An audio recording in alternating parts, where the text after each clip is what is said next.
and this is our plan of attack. Banks have become an essential threat to our democracy. So consider this justice. Thank you for listening to Revolution Radio at freedomslips.com, the #1 listener-supported radio station on the internet. Please help support this station so this battle can continue forward. Revolution Radio!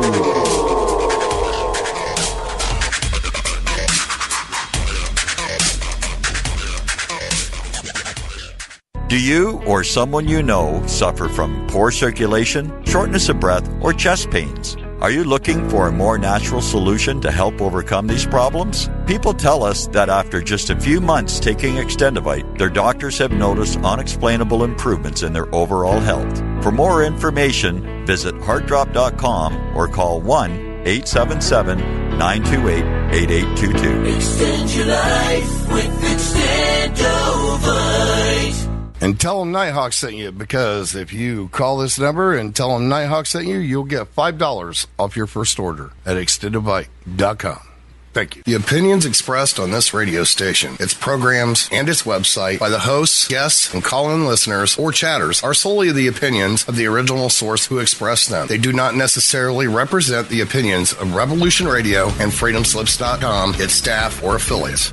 You're listening to Revolution Radio, freedomslips.com, 100% listener-supported radio, and now we return you to your host.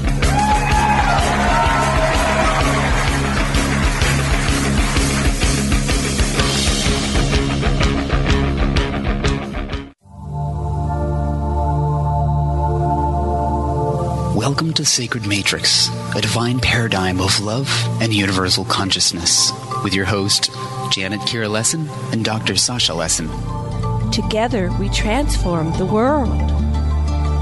And now, here are your hosts, Janet Kira and Dr. Sasha Lessin.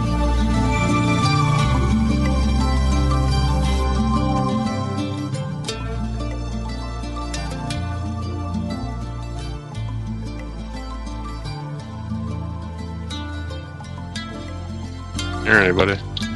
I can hear you, but we can't hear you. Can't. I'm not on mute. Okay. Definitely we'll have not. to call your phone. Microphone is good.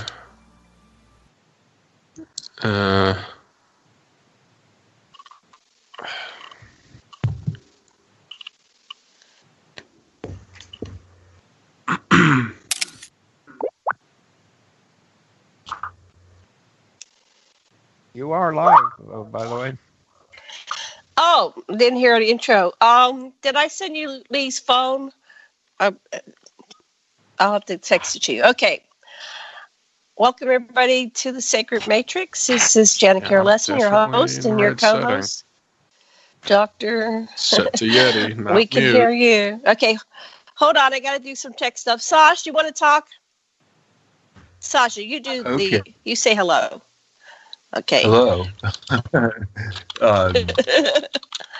It's fun. It's called technical difficulty. Yellow. But now he's talking on his telephone. Yeah, he's on a cell phone now with us.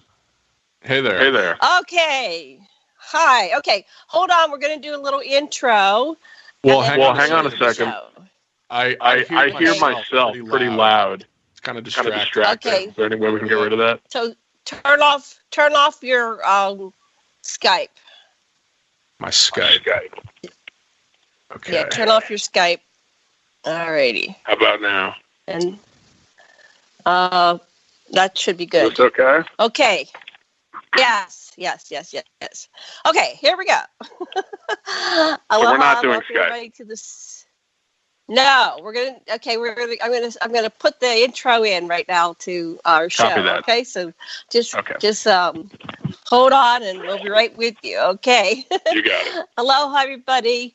Welcome to the Sacred Matrix on Revolution Radio. And I'm your host, Janet Kira Lessin, with my co-host, Dr. Sasha Alex Lessin. Our producer is Thomas Becker. And our very special guest today is Lee Lustig, and you can correct me if I pronounced that wrong. But we're going to talk about the new documentary that he and Darcy Weir co-created and produced and edited and everything, called Beyond the Spectrum, Being Taken. So a little bit about Lee. He's an editor, screenwriter, and composer, and based in Los Angeles. And he aims to create innovative and original content, including documentaries that center around weird science and the paranormal. And Darcy, you can't be with us today. He lives in Canada, and he has lived in the United States, Vietnam, and Australia. And his films tell the incredible story behind subjects such as Bigfoot, military involvement with underground bases, UFOs, and now alien abduction.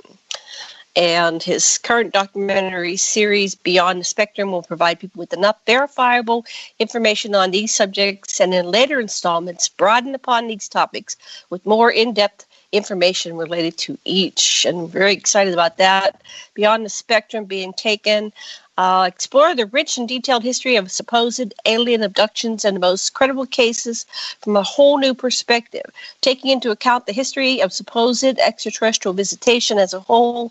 This documentary provides sound arguments that alien abduction cannot be explained away by things like sleep paralysis and may actually be happening as abductees say it is. Okay, that's a little intro. Dr. Lessin, what would you like to say before I bring on Lee? Are you there? Sasha? Sasha, are you on mute? Oh, jeez. Okay. I don't know what happened to Sasha. I'm not on mute. Can you hear me? I would like to go beyond. I would like to go beyond this supposed stuff, Lee, and go down to, you're immersed in this material, and go ahead and speculate. You can label it as speculate, but don't worry about supposed. That sounds good to me. As an abductee contactee experiencer, I can, add to this dialogue about this whole supposed and the proof and evidence and all that stuff. But Lee, this is about you and your documentary, so welcome to The Sacred Matrix on Revolution Radio. Thank you. Aloha. Thank you so much, and thanks for pronouncing my name 100% correct. I really do appreciate it. A lot of people like to throw an N in there and make it Lustig, which, no comment on that, but thank you for not doing that. Okay, well, we'll talk about that another show. Okay, wait, Lee, you raised it. So are you lusting, or what you're calling attention? Well, in a way, yes. I mean, I'm definitely lusting for knowledge. That's for sure. Yeah. Yeah. Nothing wrong with that. Right. So tell us, how did you get into this? Were you part of both the different movies? The one on the military, let's see what it's called, military involvement with underground bases as well? Yeah, that was the Underground, which Darcy and I did a few years ago, and we kind of wanted to redo it and make it more accessible and more watchable. But yeah, I mean, I've been into this stuff for a while, and I kind of got into the documentary end of things by accident. I was originally trying to write a screenplay about Phil Schneider. I mean, I still am, but it kind of turned into this. Yeah. So, I mean, I reached out to Phil's wife, Cynthia, and got to know her and their daughter, Marie, pretty well. So I was working on the screenplay about Phil Schneider, and Cynthia actually told me about Darcy Weir and the fact that he was doing a documentary on them. So I got in touch with him, and we started to kind of pool our info together. And then it just turned into us doing the documentary. And recently we decided to go back and kind of redo it and just make it fresh and better sounding and shorter. But I mean, I've been into this whole topic for a while, but I don't know. I mean, I don't even know where to begin. I worked on that citizen hearing on disclosure, and that was pretty life altering, to say the least. Oh yes. What year was that? That was it was back in like 2013. Yeah, it was 2013. A few years back. So, I mean, there have been a bunch of projects like that I kind of just, that I get to work on, even if it's in a small capacity. And with every single one, it just builds more and more of my belief system that there is something really real going on here that is, you could call it paranormal or weird science or whatever. But yeah, I do think there's something going on. So, we try to do these documentaries for everyone. We try to make it accessible to people that do not believe. And we also try to make it fun for people that are already well versed in this stuff. So hopefully it's entertaining to everyone, Yeah. Well, I have to be honest, I didn't finish it. I started it, but it's very, very well done, very professional. I'm going to have to take the time and finish it with my beloved Dr. Lessin there. And I recommend that you contact UFO Congress because they have a lot of these conferences now have movies. They show the movies, and I know UFO Congress, they judge them, and you can win an award. It looks like a little EBE. Yeah, have you been to UFO Congress? Yeah, we were last year. We went and we had we actually had a film in that festival. It was the film that's actually just called Beyond the Spectrum, which Darcy really did most of the work on that one. I just kind of gave him notes and did the voiceover, but that one we entered into the festival, did not win. There were some really good films in that festival last year, but that's a great thing that we probably should have done for this year, but I think it's too late, right? Isn't that in February or something? Yeah. No, it's in September. It's in September this year. Oh, it is? So you may not be... Oh. Yeah, they moved I did not know the other location, right, and it's in September, and it's in Oh, Phoenix, so you don't have to do that hour drive to Scottsdale. that's cool. Yeah, so... Yeah. Yeah, you so get that's a in good there. yeah, definitely. We'll have to look into that. So, yeah, I mean, take your time with the film. There's a lot of info packed into it, and it moves pretty quick. I actually would prefer if people took about like 5 days to watch it, because you kind of have to take some notes here and there. I mean, we move a little fast, but I really appreciate if you think it's professionally done. I mean, that means a lot to hear. Oh yeah, I was impressed, and I intended to sit down with Sasha, but he's like a bouncing ball. He's very high energy. He's like, come on, let's watch this. And then here it is, the day of the show. I was like, oh my goodness, I had all this time, and now time is just flying. But Yeah. I know you had some of my favorite people in it. There was let's see what it says here. Oh, cool. Betty and Barney Hill, Stanton Freeman, Steve Bassett, Travis Walton, Kathleen Martin. And I don't know Dean Aliotto, but he was in there too. I know the other people. I never met Betty and Barney but they influenced me when their original story came out. I was, I was all alone, and I was a contacting experiencer since the crib. And of course, you can't tell anybody because they think you're nuts. And back in those days, they used to have mental institutions. It's like I didn't want to get institutionalized, so I kept it to myself. But when they came out, I mean, I'm glad you included that in Being Taken, because they launched this modern era.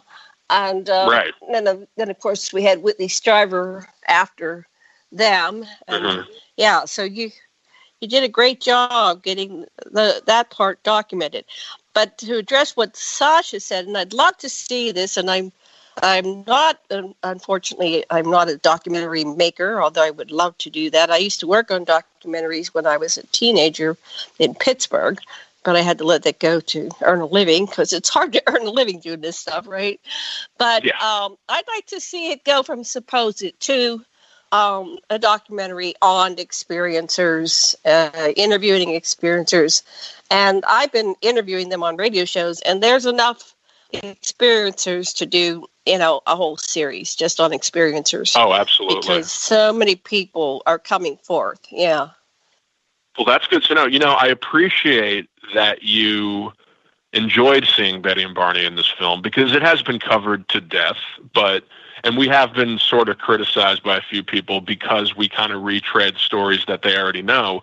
But the fact is, these are still some of the most credible stories. I mean, yeah, Betty and Barney and Travis Walton are well known already, but they're still so credible. And because they were so many years ago, the credibility has only built over the years. I mean, Travis Walton's taken polygraph after polygraph. And I think we sort of just couldn't avoid those stories. I mean, they're crucial. And yeah, there are a lot of experiencers out there, and this film does not have that many of them, but I think we focus on the stories that are the most convincing to really skeptical people, or else that's what we'd hoped to do. So. Yeah, well, this sounds like it could be a series, being taken. Oh yeah. A series. And, yeah. You could, focus on 2 or 3 experiencers and interweave their stories. And because, of course, we all go and meet each other at these conferences. You can do it around the conference. Hey, let's meet here. And then we're on a panel or, on the radio or whatever. Well, I want to go through your movie. Go ahead. You have a question for me, and then I'm going to let Sasha speak. Oh, no, I'm okay. You could go right ahead. Okay, Sasha, your turn. Look, I want to know about Phil Shiner, and my audience doesn't know who that. Schneider. My audience doesn't know who he is. Could you give us a wrap? Okay. Absolutely. I mean, Phil Schneider is a guy who is pretty well known in the UFO conspiracy lore realm, and that is because in the mid-90s, this guy started lecturing, and he claimed that he had worked in an underground base. He had built the base and had oversaw the construction of it, and apparently he encountered aliens living underground that were supposedly hostile, and this fight broke out, and he was involved in the fight, and he got very badly wounded. And this story kind of floated around the conspiracy circuit for a while, and he told this tale and many others. And then he was killed mysteriously, and nobody has been able to prove that it was related to his claims. Nobody's been able to find his killer. So it's this really messy mystery where you have this guy who told these stories that are basically the most incredible thing anyone's ever told. I mean, Phil Schneider has probably the most first-hand account with the darkest corner of the UFO phenomenon. I mean, when you talk about going down the rabbit hole, I think like Phil Schneider's at the end of it, literally and figuratively, since it was underground. But that's debatable. But yeah, I mean, it's just a really interesting story. In terms of whether he was telling the truth or not, I don't think we'll ever be able to prove it. I lean towards believing him. I think he had a lot of credibility. He was a guy who was very intelligent. He had a very high IQ in high school, and he definitely was a really smart person who knew about higher math and geology and chemistry. He was an explosives expert. He was supposedly trying to make gold in the last few years of his life. So, I mean, there's a lot to this guy. He isn't just some guy that woke up one day and claimed that he saw aliens underground. I mean, he has a lot of credentials to back himself up. He definitely worked for Morrison Knudsen as a military contractor. I've seen the paperwork. So it's like there are these things that allude to the fact that he's telling the truth, more so than him lying, I think. That's just my opinion. A lot of people believe him, a lot of people don't. Yeah. Wasn't he at Dulce? Wasn't that the Dulce incident? Right. He was part of that? Yeah. Okay. Yeah. And can you explain the Dulce incident? And then we'll tell you what we know about it. Yeah, please do. I'm sure you guys know a lot more than I do. But supposedly, in 1979, I believe, there was a incident involving this underground base, which is in Dulce, New Mexico. Now, the real location of it is supposedly within the Archuleta Mesa. And supposedly in the late 70s, there was this firefight or this incident involving hostile alien greys, if you even want to call them aliens since they're living under the earth. But Phil was supposedly part of that. And there have been other people that have claimed to be involved in that Dulce firefight, it's supposedly called. Some people have popped up over the years, claimed involvement in it. To be honest, I have no idea if that ever happened or not. I do believe there's something fishy going on in the Archuleta Mesa. I think there's evidence that there's a base there. I just have no idea if this, firefight ever took place or not. Yeah, we interviewed Joanne Richards, and she talked about her husband, Mark Richards, who apparently was a part of that rescue operation. And then also there's Dr. Michael Wolf, who wrote something about heaven something, not Heaven's Gate, but anyway, and he described a little bit about, he said that he caught his terminal cancer when he was hit at that Dulce fight. So we have all these stories. Now, really? Dr. He's like Michael Wolf. He's no longer with us. He died of cancer, I think, in '97. But he was part of the cloning project, so that makes sense. We've heard that installation has cloning and experiments on doing all these combinations of DNA. And Sasha, why don't you explain what you know about the Dulce and about the underground facility and about this fight? Well, there was an additional thing. There's this fellow, Charles Hall, that we listened to in Las Vegas, who had contact on the Earth with an area set aside, he said, for different sorts of aliens. Remember that, Janet? Well, he was in a different location. He was somewhere outside of probably S4 or something. Anyway, I have to revisit that. I can't remember exactly, but he was dealing with the tall whites. But we're talking about what Joanne Richards says about Phil Schneider and the Dulce. I understand. Yes, I do understand what you're saying. I don't remember Joanne saying anything about Schneider at all.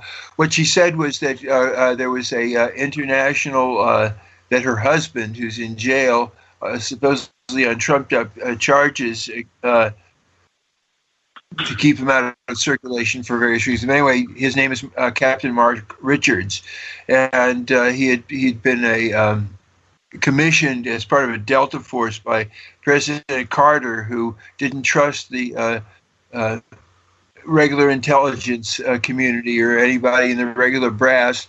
And they were joined by Onizuka, the astronaut, and the reptilian from the Antarctic base. And they had their newest helicopters, and they entered through a vent. And they rescued. It was an international brothel, and they had a bunch of women set up as just milk machines and all kinds of stuff like that. And they rescued about 100 of these women, and the rest, and they were fiercely attacked, and they blew up a lot of the base, and a lot of the they probably killed more people than they rescued, but they were able to get some over 100 of these women that were still intact enough to follow their instructions and get in the planes and get out of there. But so it was one of the first examples of reptilian assistance, which I've heard repeatedly from the people that have Bodland or Antarctica contact. Anyway, so that's one of the stories. But there's been extensive stories of people that have had contact here on Earth with aliens. Eisenhower evidently made a treaty that allowed the Greys to take a certain amount of people, and they took more than that. It's going on and on and on. It goes like this: S above, S below, so above, and so within too. And so we have alienated parts of ourselves that are holding other parts hostage too. So it's really interesting. This is how the universe seems to be, with apparent dualism, but it's really part of a bigger pattern. Right. I think that Eisenhower story we sort of, I don't want to say we debated Carrie Cassidy on that. That would be giving it too much credit. But we kind of challenged that story when we were on Project Camelot the other day, because I've heard some conflicting things about Eisenhower being in the know or not in the know. So, but either way, I mean, whether he knew or didn't know, you can't deny that alien abduction is a thing that should be taken seriously. I don't honestly know if I believe that the U.S. government ever had any involvement in it. I mean, I know there's a lot of stories about MyLabs and military presence during abduction. There's also a lot of stories where they're not present, and it really does seem like something extraordinary is going on that I think probably went over their heads. But that gets into a whole other discussion. But yeah, the Eisenhower thing is interesting, because did you guys see that interview of the CIA deathbed confession of the guy that was Richard Dolan was interviewing, and he said I did. Yeah, but that was a couple years ago. What about it? Well, I mean, I don't know how you guys felt about that interview. I don't know if you found him credible or not, but he kind of said that it was Eisenhower's order for him to invade Area 51 because they didn't know what was going on there, and he wanted to know. But yeah, that too. Who knows if that's even true? What do you think about that?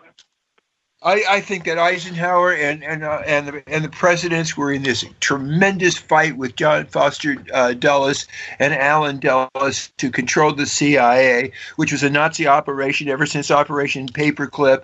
And Eisenhower was desperately trying to save the United States, but not get assassinated beforehand. I think that he was a brilliant person who did his best to try to save the nation, but he was under tremendous pressure, and these guys took over, and they're still controlling things to this day. So you're saying it's possible that he did know about the abduction, but he didn't know what was going on at Area 51. He knew. He had his people, and he forced them to let his people know what was going on. He said, "I'm going to invade your base if you don't let them in. I'm the president of the United States. Get it? You're not." He was like General Grant, They're really brilliant dudes, and they have good hearts, but they just didn't, they didn't know how to be in politics very well. Right. Yeah. What do you guys think about the theory that I heard on Project Camelot the other day for the first time, that Donald Trump is building the wall to keep alien hybrids out? What do you guys think of that? I haven't heard that one. I'll have to investigate. That was new to me. An alien hybrid, an alien hybrid would just go through the wall. I've been through the wall. Okay, I've been through. Or maybe they could fly over it. They have flying saucers. Right. The reality that I would say thumbs down on that one. Yeah, no. But go ahead. So you guys have not heard that. I'd say no. I would love to send me the link for that. I would love to watch it. That's there's no. Go ahead, this is your turn. The reality from my I'm a student of Zachariah Sitchin's. My reality is we are all hybrids. We are Homo sapiens who have some Homo erectus genes and lots of other genetics from other races in us. So we are all hybrids, but particularly the Mayan people from the Yucatan and Central America are a hybrid people that Toth, or Ningishita, known in the New World as Quetzalcoatl or Kukulkan.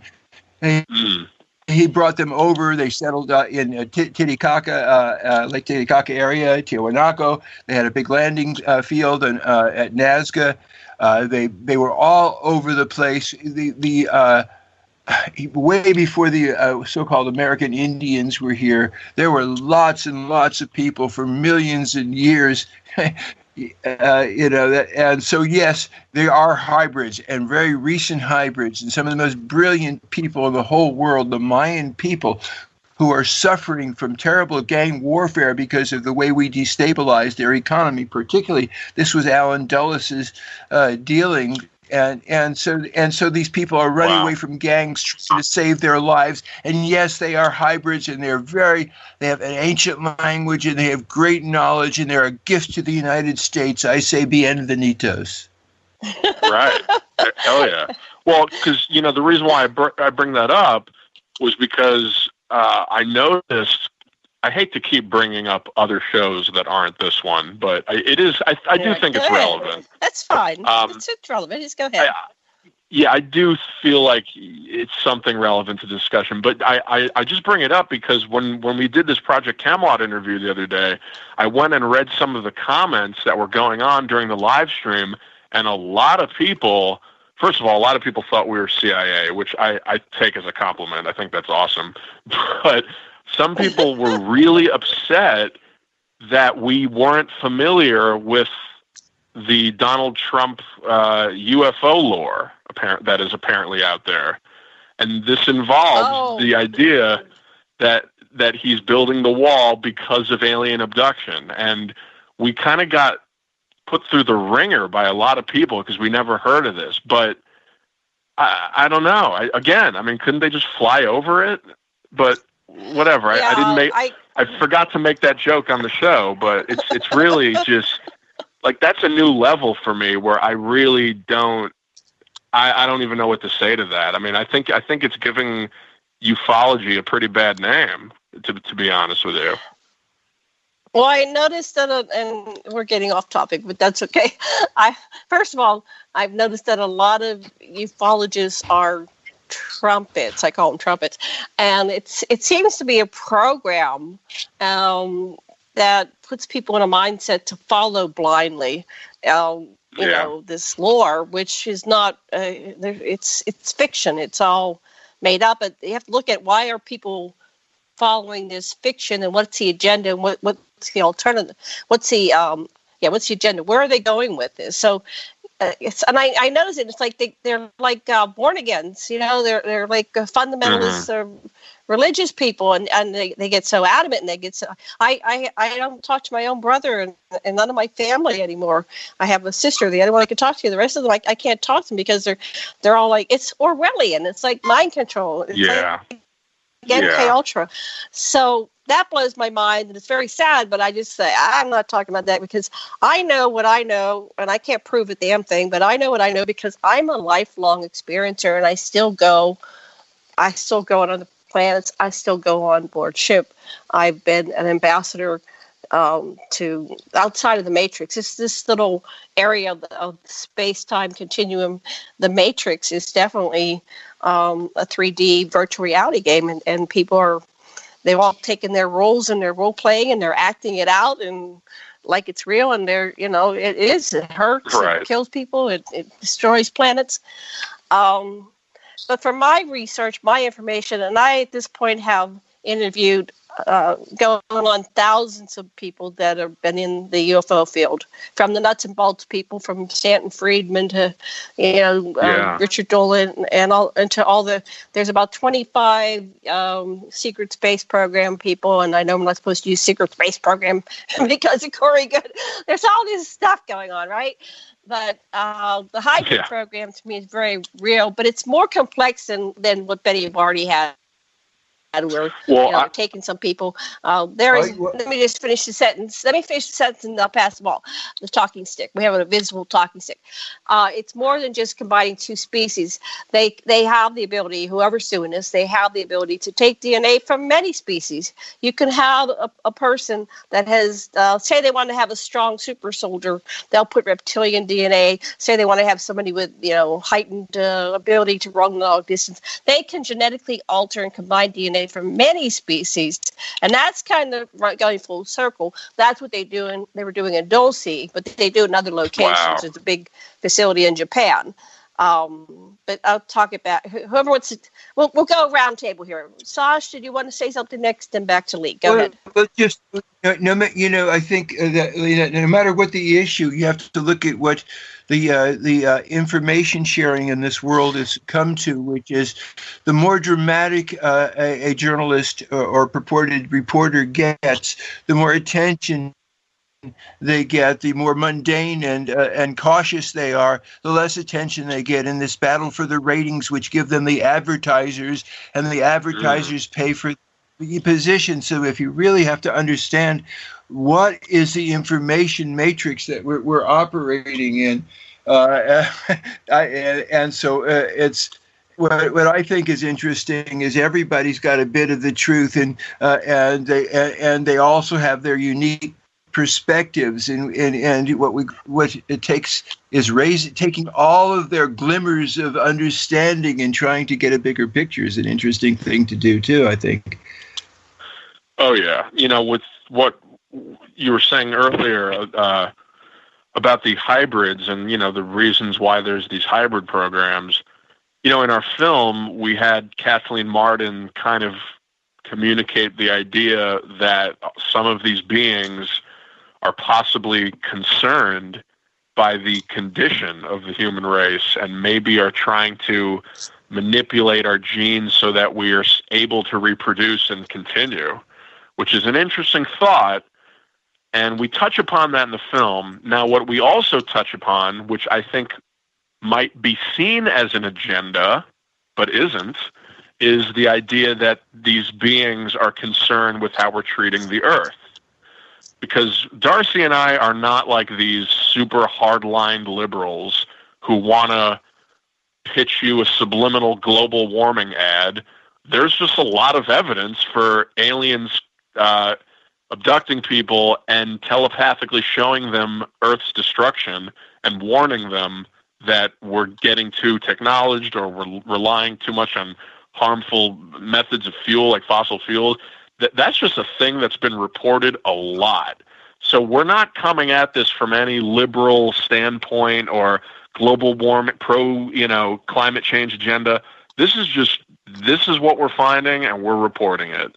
I'm not really seeing any stories where people are saying the opposite. Like, oh man, we need to burn more fuels because the aliens are telling us. It's just, that's not a thing. So that's why our film kind of leans towards that. It's not because we're trying to attack Trump or anything like that. It's just, this is what people are reporting. Well, I'm just saying. I mean, no. It's really, it wasn't, yeah, I mean, you get where I'm coming from. Now, I was shown the 24 multiverses, and they went from the absolute complete destruction of the planet Earth, blown up like Maldek into all its pieces in the stardust, to utopian. And there were 12 that were towards the negative and 12 that were towards the positive. And they showed this destruction and what we're doing. And, it's part of what they show you, right? And so they asked me which of these multiverses, which timeline do you want to choose for my operating system, for my reality? And so I chose the third one from the utopian one, because utopia, everything's done. It's a done deal. You don't have to do anything else. And I wanted something to do. The one next to it was like kind of boring. So I said, well, I'll take the third from the end. And that one was, there was nothing to do to make life interesting. And that was in 1958.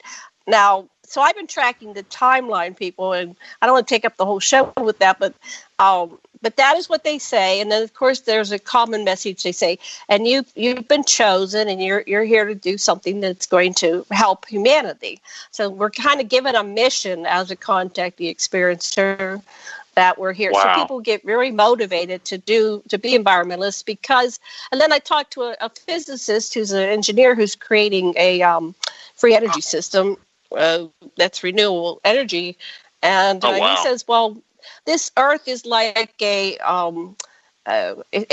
we're slowly cooking. We're cooking. We're the gas. They had the gas chambers in World War II through the Jews. Well, this is the next generation. So there's these people that want this prime real estate Earth, and they're slowly cooking us up, and we're all killing ourselves because every time we turn on our cars or air conditioners or heat, when it's fossil fuel based, it's creating this environment which at some point is toxic, and then we'll just all start dying. And we're seeing increased cancers and this whole thing going on.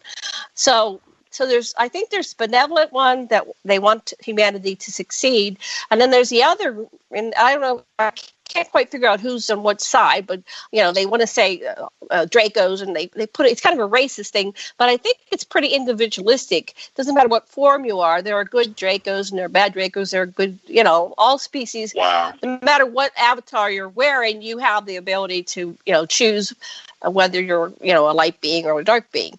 So the dark forces, whoever they may be, want to. They already have. He was in the secret space program. He said, they already sold humanity as slaves. And we are slaves now. We don't know we're slaves because our system makes us think we're free, right? Because we have all these things we can do within this container, but we're actually a commodity. So he says, we've already been sold as a commodity. But he says that changed. So now they want to eradicate human life by 2050 because somebody else is bought it. Now that's a story. I can't prove it, but it's an interesting story. I've been tracking all these stories.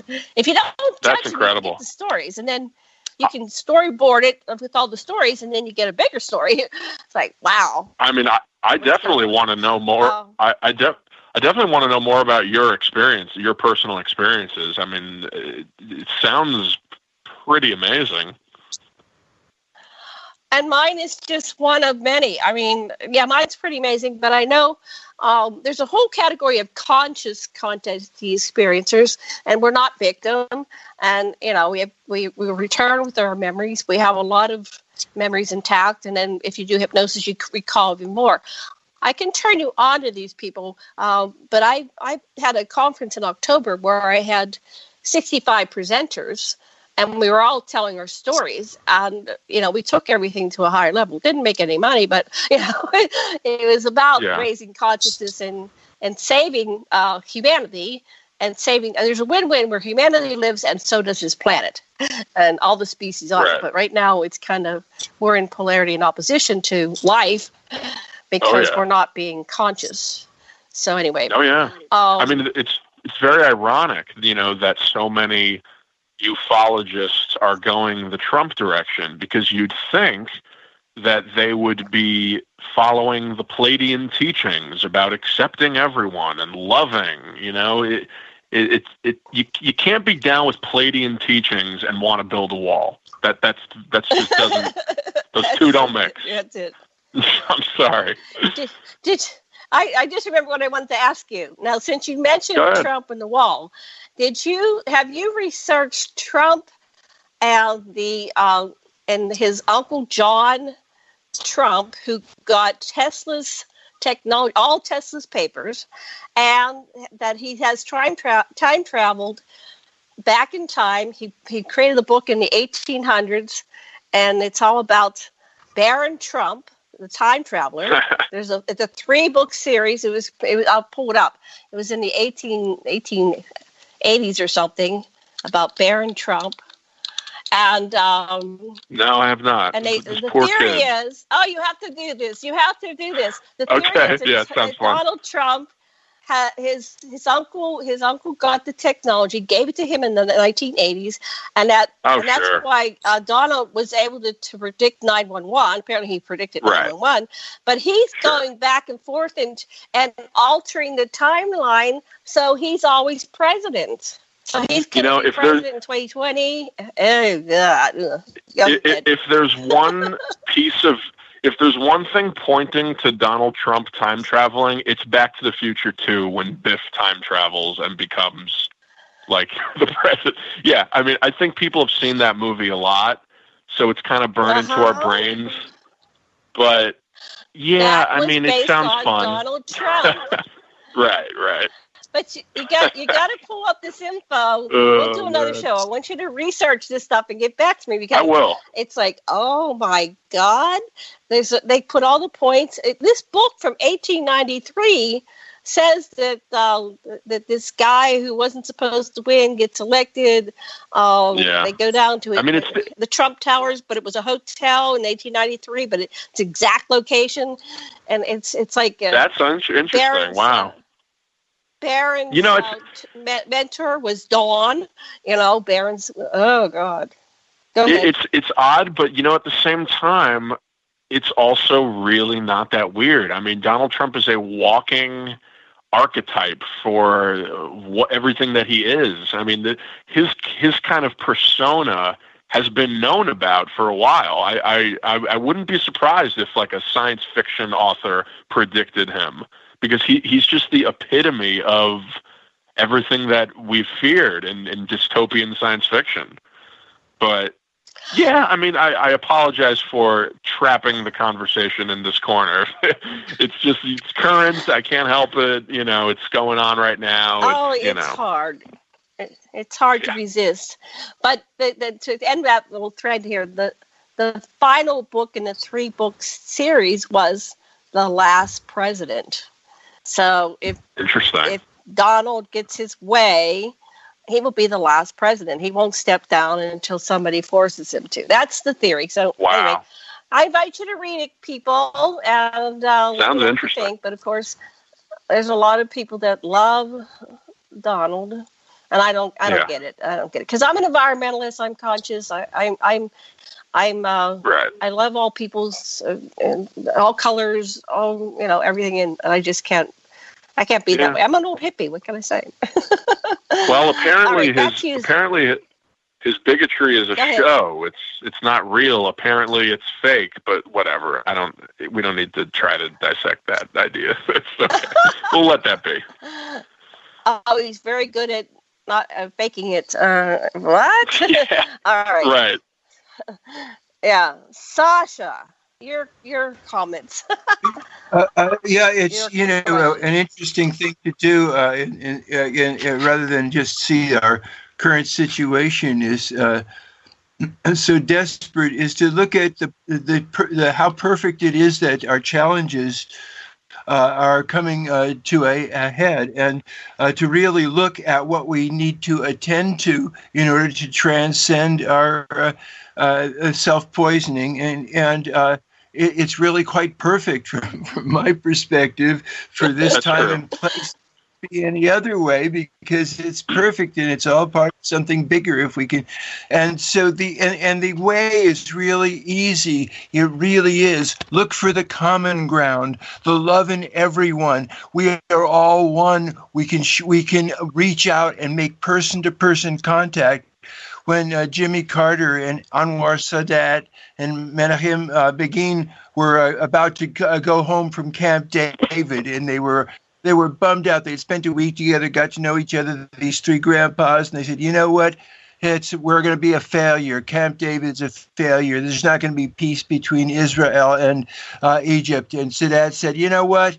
They'll probably kill me when I get back home, but I'm going to sign for peace. And to this day, Israel and Egypt have peace. We have the methods. I know how to do it. Everyone that trained with Carl Rogers knows how to get people to know each other and care about each other, and we can work out anything. We're just being stimulated to go for it before we get killed by our own poisons. Yeah, it's like things are definitely bubbling, it seems. But hey, maybe that's part of the plan. Maybe that's necessary to change, is to really get close to the brink. I mean, I hate to use 9/11 as an example, but we all remember how loving everybody was the days after it. It took this great tragedy to finally make New Yorkers stop cursing at each other. But it's that's how humans work, I guess. Yeah, and when they find out. When people find out the uncontrovertible evidence that this was part of a conspiracy to get us involved in killing Iraqis and suspend whatever pretense of civil liberties we had left, people are going to be unified in horror of this way we've been governed, and we won't. And then that's what's behind the fear of disclosure. It's not just about extraterrestrials. It's about government murder for their purposes. Right. Totally. Okay. Totally. So we're going to get back off of politics a little bit. We're going to do some shows on these. Let's do that. Okay. Back to the movie. All right. So you have this movie. I'm sorry. This is fun. Let me go back to it. And is it called Being Taken or Beyond the Spectrum Being Taken? I'm confused. It's whatever you want to call it. I mean, I'm okay with you calling it Being Taken. I'm also okay with you calling it Beyond the Spectrum. It's sort of It's like, do you call it Star Wars or A New Hope? They're both right. They're both right. This is no Star Wars. Don't expect that level of quality. No, it's a documentary, and these things are expensive to make. And do you have a day job, a real job besides doing documentaries? I do. Yeah, I do. But Beyond the Spectrum is the sort of overarching series title that we're trying to put this all under the same umbrella of. So Being Taken can be like this episode, the abduction episode. So hopefully there will be more, and it will make more sense once you see that there's more. But I edit. To help. Well, we should talk to you. Help you find people, because this is what I've been wanting to do. But I know what it takes to make a documentary. I mean, I don't really know everything, but it's like it's a big deal. I really applaud anybody that can do this kind of work to get this up and running and out there. So. Anyway. Okay. Yeah, so you got to be interested in it. Yeah. Mm-hmm. So this is it seemed like it was going to be part of a series because it does seem like you're covering the early years, like the beginning of the movement. It's an overview. You're going to go through an overview, right? And then you can go into more detail of the different people in the different time frames. So that sounds great. And it's a takeoff of Taken. Remember the series Spielberg did, Taken? We're hoping nobody makes that connection, but that's okay if you did. Not the end of the world. Races. No, I'm joking. I'm totally joking. Yeah, no, I mean, it just felt like it honestly just felt like a catchy title and something that has that cute little double meaning. You can be taken, or you can be taken with the film, or be taken by the material. Corny, I know, but hey, you gotta. No, it's great. It's great. So, how did you come up with the script? What you were going to do? Like, who made those decisions? I'll be honest with you. Or how did you come up with the ideas? Yeah. I'll be honest. The film kind of happened in a really organic way. We just found ourselves getting these interviews with people. We were at UFO Congress. We met up with some people like Stan Friedman, Stephen Bassett, and we just started getting these interviews. And we really didn't have a outline or a script in mind. We knew we wanted to continue our series and do something related to this phenomenon. So we did these kind of general interviews with everybody. And then we went through it, got them transcribed, went through it, and decided, we have enough material to do a abduction overview documentary. So we kind of stuck with that. But again, it was only until after we did the interviews that we decided to do that. So it's kind of backwards. When you make a film, I think you should have so much mapped out before you even sit down to interview someone. But it didn't happen that way. Hopefully that doesn't come through when you watch it.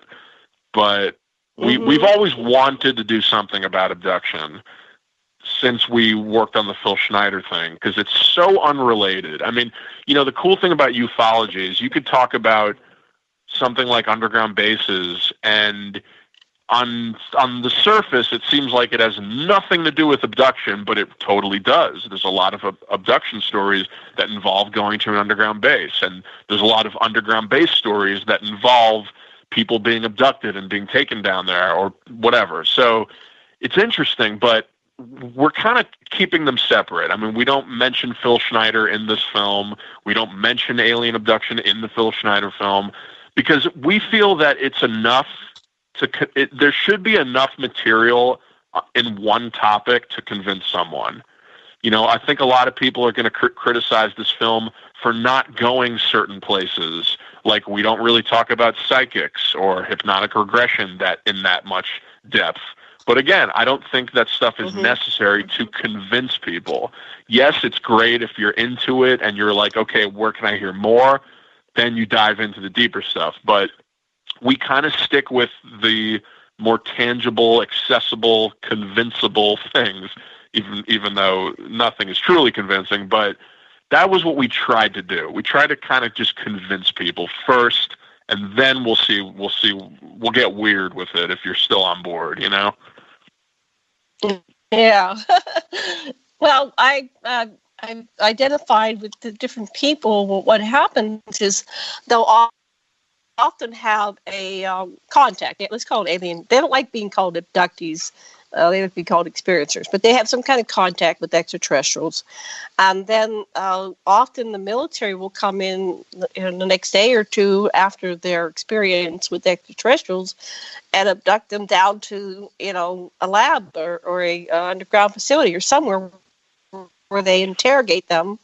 And they apparently have mind-wiping technology, just like, so that seems to be a pattern. Somebody might just identify as being an abductee. There's some ones that have been around for a long time, and they've had 20, 30, 40 years of abductions, and then they realize, I'm also a my lab experiencer, and they're abducting me in the military, too. So, anyway, that's a whole other, episode of your series. Yeah. Oh, absolutely. That's a whole other can of worms, the MyLab thing, which I do think there is credibility to that. I just think you get into a whole other discussion when you get into that, because now we're talking about the military's involvement on a level where we're making claims that we really can't prove. And, I'm all down with that stuff. It's just when you make a documentary and you're trying to convince people, you want to take it slow. Let's hold that thought. We'll pick up where we're at on the MyLabs. We'll be back in 5 minutes. I didn't realize the time. We'll see you in 5 after this commercial break.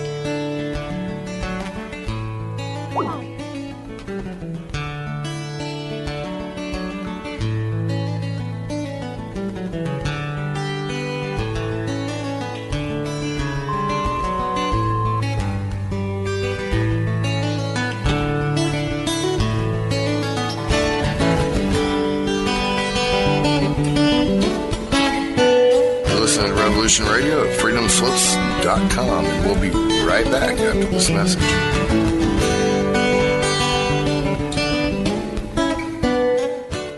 You need some more speed records in this day and age. You need coverage. Coverage? Oh, you mean them little root weevils that crawl around popping off cameras in your face? Those root weevils write history.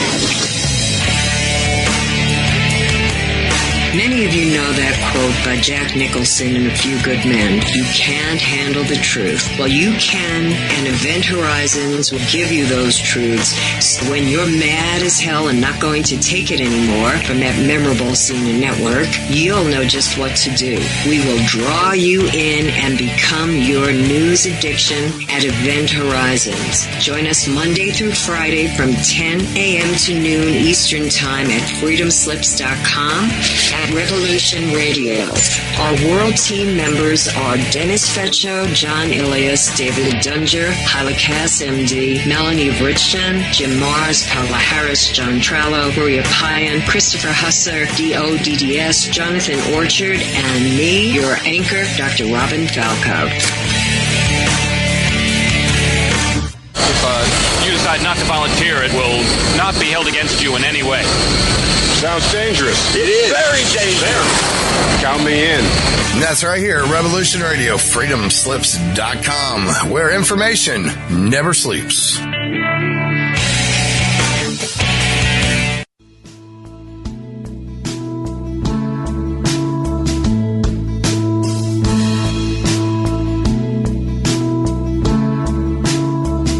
Is your data safe? Do you have the necessary information to assist you in confidently living through just about any survival situation? Is survival and gardening, off-grid living, medical knowledge, or even natural or man-made EMPs on your list of personal concerns? Do you have your documents and your personal information in a safe place in your hands where you know where it is? Well, check out our preloaded EMP-proof thumb drive. Over 3 gigs of survival documents and how-tos, plus the USDA offline food preservation website, and much, much more, including a surprise bonus we just can't tell you about here. With plenty of room left over to store your most important documents. Imagine if a megavirus or a computer failure took out your bank, or all the banks for that matter. Are your banking records safe in your hands? So when they get things fixed and repaired, you can say, hey, look, this is what I had. You have it. I want it back. Is your personal data safe? Family records, addresses, phone numbers? Well, squeeze on over to freedomslips.com. Yes, That's www.freedomslips.com. Click the banner on the homepage for the EMP-proof bullet drive to get the full scoop of everything that we offer. So, folks, keep your data safe for your peace of mind. Revolution Radio, freedomslips.com. You don't need to expect us. We're already here.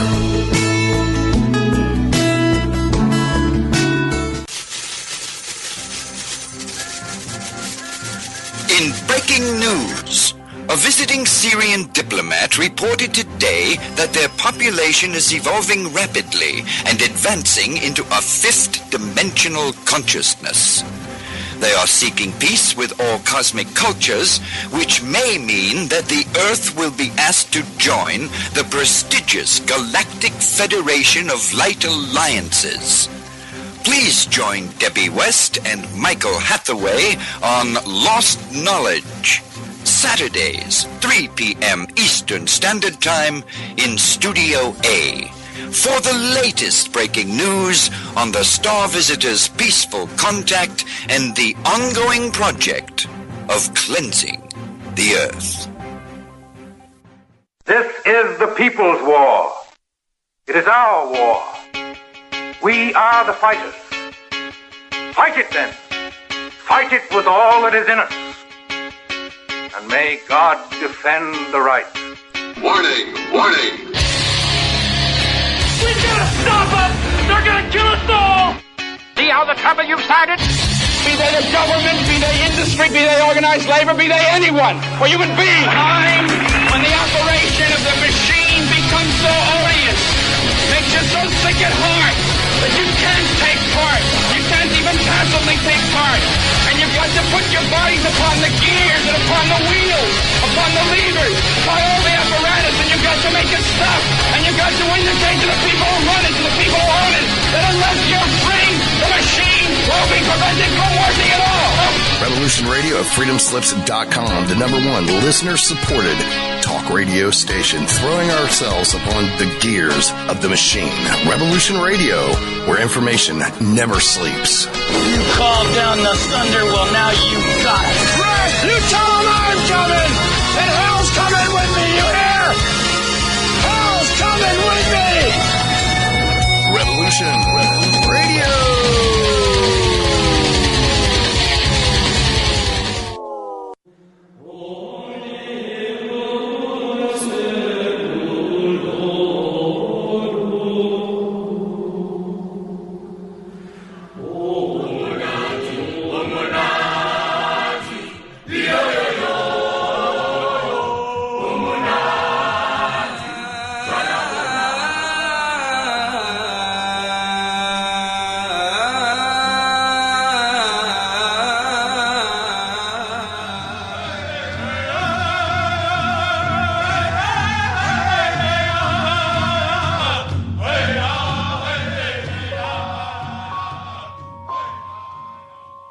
Join Revolution Radio every Wednesday, 8 p.m.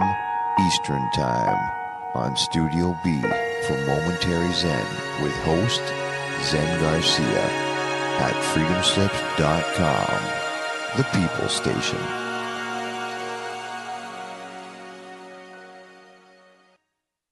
Do you or someone you know suffer from poor circulation, shortness of breath, or chest pains? Are you looking for a more natural solution to help overcome these problems? People tell us that after just a few months taking Extendivite, their doctors have noticed unexplainable improvements in their overall health. For more information, visit heartdrop.com or call 1-877-928-8822. Extend your life with Extendovite. And tell them Nighthawk sent you, because if you call this number and tell them Nighthawk sent you, you'll get $5 off your first order at extendovite.com. Thank you. The opinions expressed on this radio station, its programs, and its website by the hosts, guests, and call-in listeners or chatters are solely the opinions of the original source who expressed them. They do not necessarily represent the opinions of Revolution Radio and freedomslips.com, its staff, or affiliates. You're listening to Revolution Radio, freedomslips.com, 100% listener-supported radio, and now we return you to your host.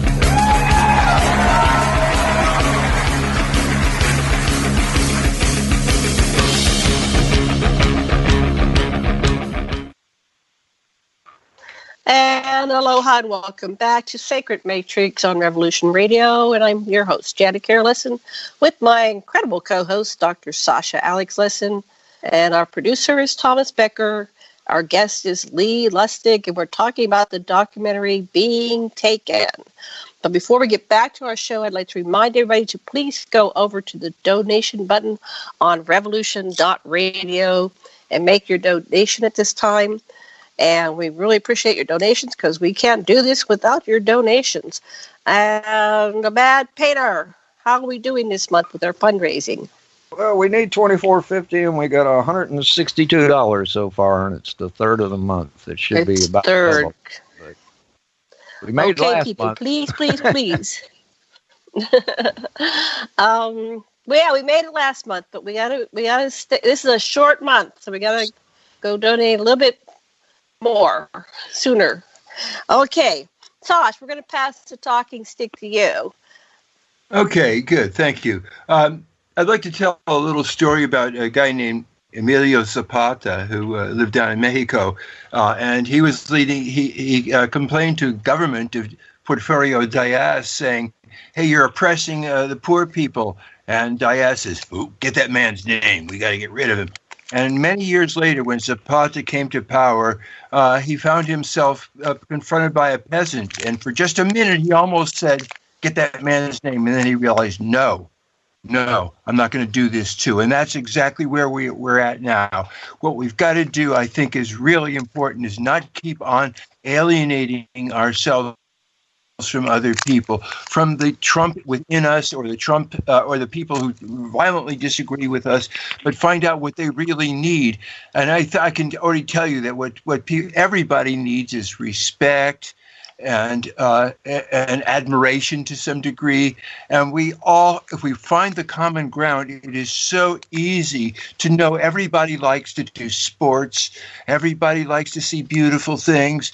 Everybody likes to trade goods and services and make babies with people of other races. And it's just natural. All we got to do is just, and we need to not try to make up for whatever our ancestors or even we did in the past, and just come from here, forgive each other, and take back the segments of our soul. And it's perfect. We are being challenged to come out and be the ones we really want to be right now. Thank you, dear. Do you have a question? That was a commentary. Do you have a question or a direction you want to go?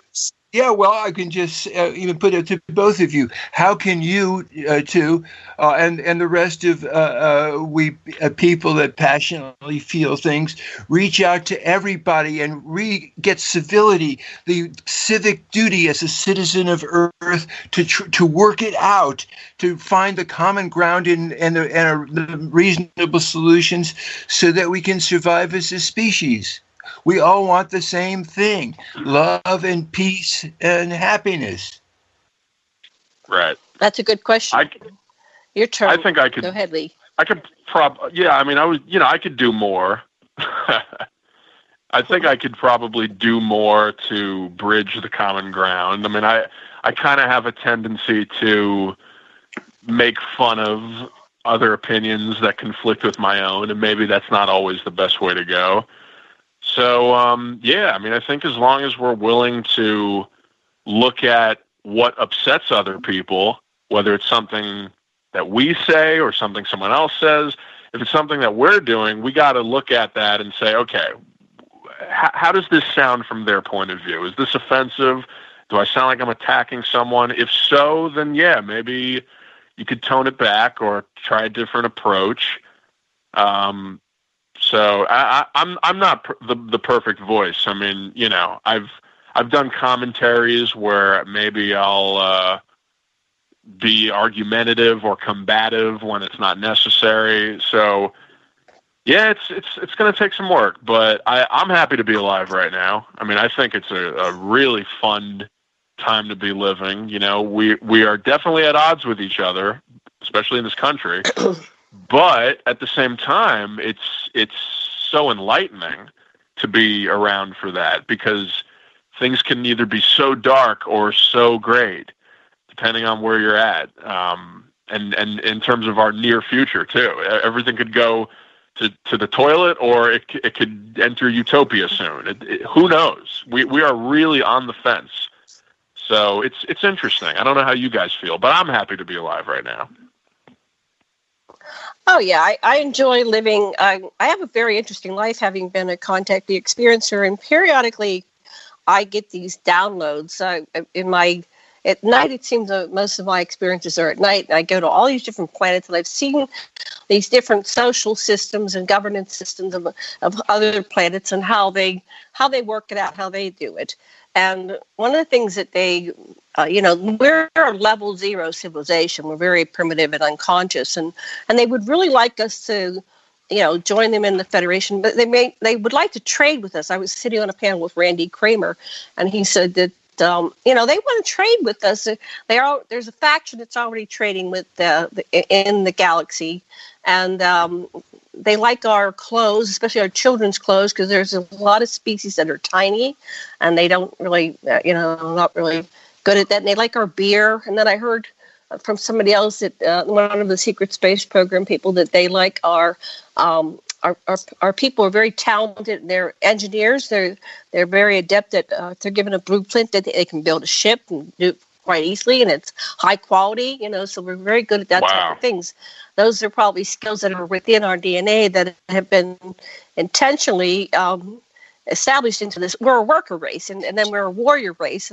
Randy's job was to be on this facility outside of Jupiter, which it was like a Deep Space Nine, and all the species came, and they would talk. They were able to talk and hang out with each other. All the different species, from teeny tiny ones to giant ones, right? And so I said, well, somebody said, well, how did you get to go onto this thing? He said, because I have the ability to kill. Not that there would ever be that need, but a lot of the species they don't have that. They feel each other too much that they can't kill, right? And it sounds weird, but part of us has been designed to be a warrior race, so that when there are these beings that have no conscience, and they don't care, and they can kill, we have somebody to protect us, so that's part of our design. But the download I get is like, if we were to meet the needs of our whole planet, let's take the planet as one big social system. And if we met the needs of every citizen, so a lot of planets have things like a basic minimum needs economy. And just like, what was his name? Alex Collier said when he interacted with the Andromedans, and they asked him, we don't get money. What's this money about? And he did a PowerPoint on it, and they came back and said, we still don't get money. We don't have money in space. And how is it that you can charge people to live on a planet they didn't agree to be, or didn't ask to be born on, right? So you have these, the people that come in here, and they didn't sign up for this, at least on this 3D level. And then at a certain point, they have to, they're being charged for living here. So what they say is the level 1 and above societies, the basic needs are provided, like, housing and clothes and education and food and water and air, and everything's clean because it's everybody's, right? It's a shared, what do you call it? Benefit. Everybody has it.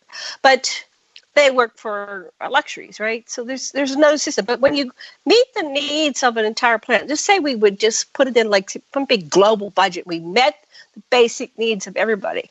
That's going to eliminate war. They don't war because their needs are met, right? But most of our thing is based on, and then of course the truth coming out about the origination of the concepts of religions and countries. John Lennon, imagine there's no countries, imagine there's religion. These were instituted into our design by the Anunnaki to divide and conquer us, to keep us separate, because there were only about 1,000 of them. They were one of the latest generations of creator gods, and they were the ones that created Homo sapiens sapiens and Homo sapiens. And so they had to control us because there was only about 900 of them, and we started to breed into the millions. Once they discovered that we could be killed or hurt, that the Anunnaki could be killed or hurt, they had to mind control and separate and divide and conquer. So that's what's going on. But there is consciousness, there is spirituality, but this whole patriotism, countries, and religions is a false separation, and it keeps dividing and conquering us. Now they're into races, and this race is better and that religion. So once we get over that, then we're going to stop warring. So we eliminate the need for war. And of course, once we're one global species, we're going to go, this fossil fuel system isn't working. We're going to stop blocking the technologies. I mean, Tesla invented free energy back in the early 1900s. It's just been blocked. And then there's all these cleaner green systems. So the other thing is logical, Occam's razors, is somebody's trying to kill us off. And my friend George Green and a couple other people talked about the depopulation bomb and Agenda 21.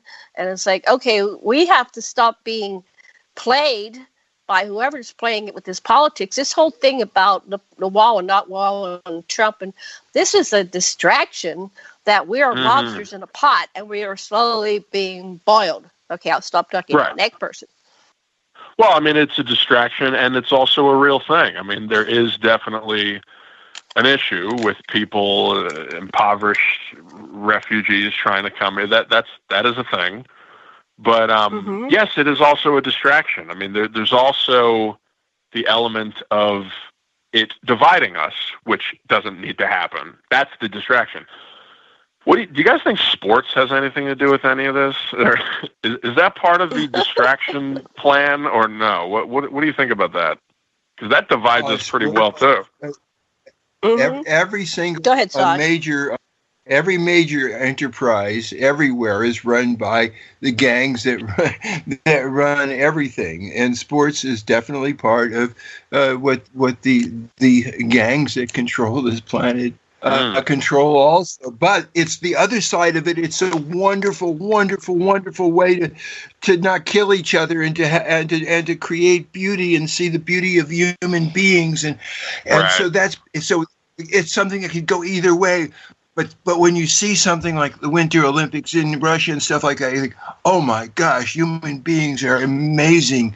And so so yes, sports can be like anything else, it can be co-opted, but it's really one of the ways. Oops. Are you there, honey? As we're saying this, the Super Bowl is happening right now. You guys, I'm guessing you guys aren't watching. No, it's a Super Bowl on today. Oh, it's on right now, I believe. Yeah. But don't quote me on that. I'm sorry. It could be over by now. See, that's the thing. I couldn't come. Yeah, right. Imagine he was just watching the game with his friends. I honestly don't know. No, Darcy's pretty much with me in the sense that we kind of resent, in a way, the distraction of that stuff. I mean, I'm not like a party pooper. I'm not going to sit there at a Super Bowl party berating the NFL, but I also probably wouldn't be at a Super Bowl party. Like, I definitely am not into it. I don't follow any sports. In fact, that's something I constantly have to tell people, is that, I really don't care. Just stop telling me about these statistics. I don't need to know, because I don't know. I don't really have time to learn about this stuff. I'm way too obsessed with enough stuff. I've nerded out about enough subjects. Like, I don't even have room for sports, but maybe one day, I mean, that could change. I'm not completely against it, but you get it. Yeah, hey, I don't just mean. Wait a minute, I don't just mean what you watch on the telly and stuff. When I'm an anthropologist, when I'm in Fiji, in the different villages that used to fight each other and kill each other, now we're playing rugby instead. They call it football. You can see that sports works. People love to do it, and it's an alternative to violence. Right. Yeah, that's good. I guess the commercialization of sports is probably, and it's been, of course, you're going to have your Illuminati satanic ritual in the middle of half time, right? Yeah, that doesn't help. You're going to get up and do. Yeah, it's like, okay, yeah, there's something satanic about this. Okay, yeah, I don't know who they had this year, Beyonce or whatever. Sure. But you mentioned earlier about refugees and what makes a refuge. What are these people running from? You know, we have all these people that are. If you can somehow address the problem where it started instead of the end solution, like here they're running to our border, but why? What's happening? Well, I think it's this drug lords and stuff, and what makes the drugs so popular? Well, that goes back to I think Reagan and the Iran Contra and all these things. You know, our country's been financing its black projects with the drug, you know, opioid trade and all that stuff for generations now. So it kind of is our fault in a way. Orwellian. It is. So let's solve the problems. Yeah, that's true. When you look at it from outside of the box, right? You got this box and it's all polarity and good guy, bad guy, white hat, black hat, blah, blah. But you look outside of it and you go, oh, wait a minute, this is a big system. Do systems analysis on this rather than what's David Icke call it? Problem, reaction, solution. We're locked in a problem, reaction, solution paradigm, which is being maximized to the max. And it's just creating... And it's leading to World War III. See, this all needs to be analyzed, you know, on some other level. That's why AI wins, because you put it all in there and they can solve it. And this is what causes war. There's a solution, because it's beyond our individual brains to compute what we need to do for the whole planet. We can compute what we need for maybe a town or a city, but we need to do the whole planet is one big economic and ecosystem, which it actually is. These are artificial boundaries and separation. And once we go to that level, okay, this is what we need to do to solve it, because when you meet everybody's needs, they stop running around killing each other and running from each other. And anyway, someone else. I'm mad. Do you have any comments? Thomas, you came in at the break. You had some good comments. I think y'all are doing great myself. I'm enjoying this show. That's good to know. Excellent. Cool. Okay. I want. Let's imagine. All of you. Let's say that Trump declares martial law or state of emergency. What do you think is going to come down? How do you think you individually would be affected? Well, I'd be hiding in the closet, so I don't really know what would be happening outside of that. I would definitely just barricade myself in some sort of fort of some kind. I'd be scared, honestly. What do you mean state of emergency? I mean, in terms of what? In the world is terms about of to blow up? What last time that we were under siege with the false 911 attacks, the first thing they did was they grounded all aircraft traveled by ordinary people. That means you couldn't go anywhere in an airplane. That was one immediate effect. Okay. Yeah. Yeah. Yeah. I don't know. Travel gets stopped. The flow of goods and services and products, and I see if and this is all hypothetical. We don't really know, but there's theories that Trump doesn't want to step down, that he's not going to step down, that he's going to do everything to maintain control. And that's what he accused Obama of, but that's probably what his agenda really is, because that's projection, right? You're projecting onto somebody else what you really want to do anyway. So the theory is that he wants to maintain power. So if this thing doesn't work, where he gets, the wall situation, which is the wall's bullshit, total bullshit, but it's just it's an agenda to grab more power and control. So if the wall, if they don't come to an agreement, which I don't think they will, because he'll never sign anything, then he's just leading down to the opportunity to declare, what's that called? A state of emergency, where he can pull funds for somewhere else. Well, that's going to get stopped in court. So the next level is some kind of launching a World War III, some kind of thing. Now, since he's so tight with Putin, they could already be planning on this. Well, you're going to launch this, and they just set the scenario for launching to going back to the Cold War. So, maybe there'll be some kind of launching. We were here in Hawaii and Maui in January. What was that, last year?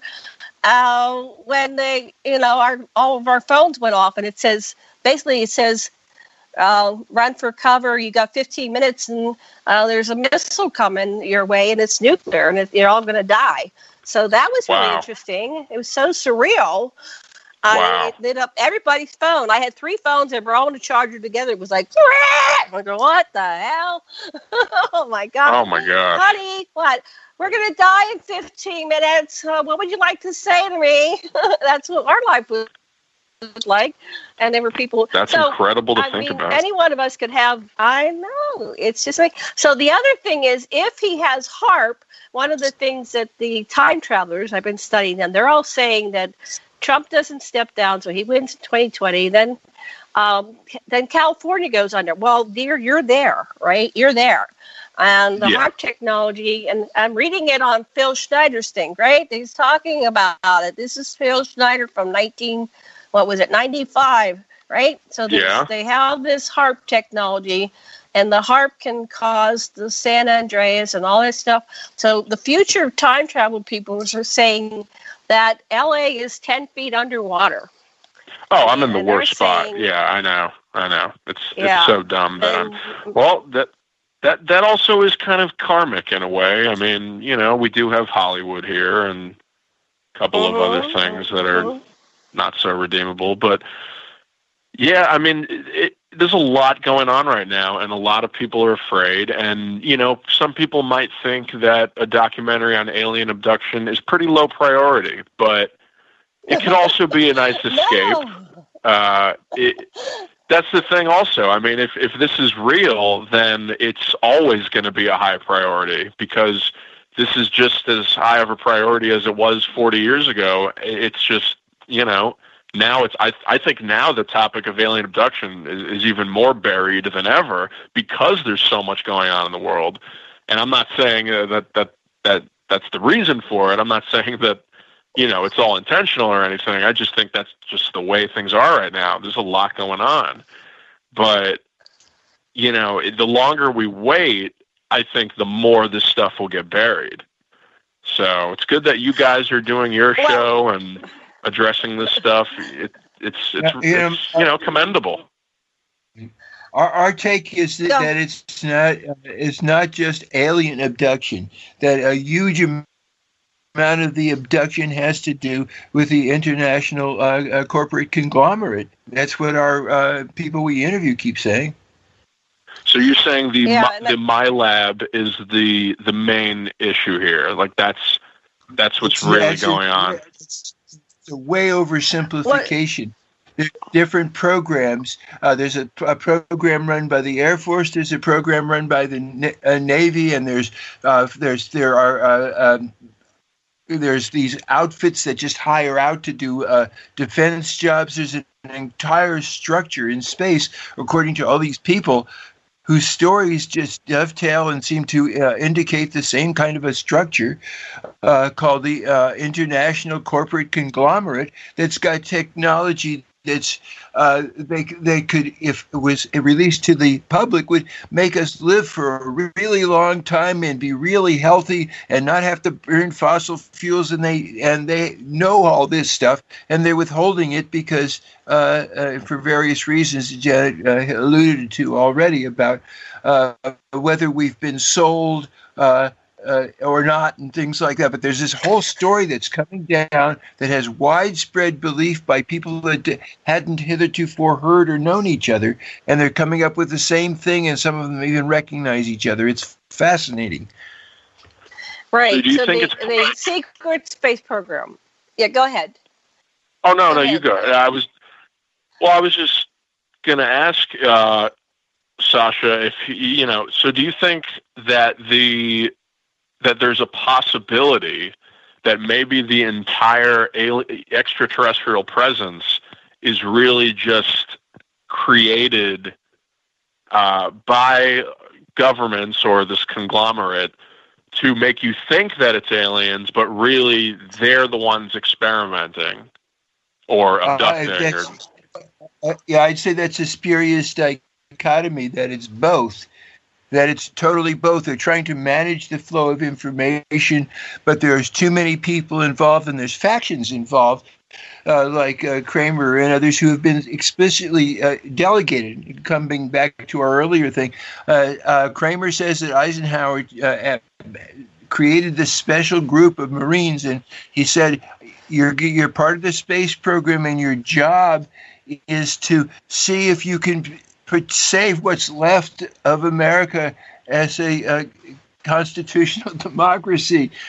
Do what you need to do, and you've been authorized to speak for the U.S. Marines. And so Eisenhower. Yeah, go ahead, Janet. Well, I want you to finish your thought, but because I'm beginning to forget what I was going to say. But to go back to so this is the secret space program, which has many factions. The Nazis are up there. They're different names. They're called Kruger. They're called, I can't think of all the names right now. There's like 6 or 7 different factions. But they're actively trading and interacting with many.